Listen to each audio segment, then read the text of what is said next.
ఈరోజు దేవుని వాక్యము ఆదికాండము 7వ అధ్యాయము 11వ వచనము. నోవాహు వయసు యొక్క 600 సంవత్సరము 2వ నెల 17వ దినమున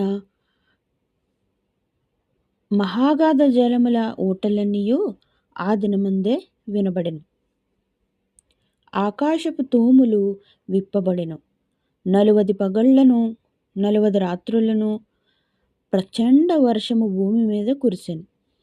ఆ దినమందే నోవాహు కుమారులగు షేమును, హామును, యాపేతును, నోవాహు భార్యయు వారితో కూడా అతని 3 కోడండ్లను ఆ ఓడలో ప్రవేశించిరి.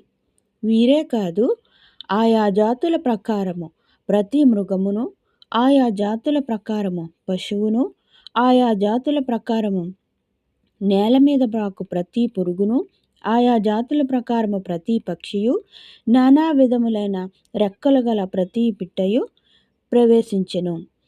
జీవాత్మ గల సమస్త శరీరులలో రెండేసి ఓడలోనున్న నోవాహు నొద్ద ప్రవేశించెను.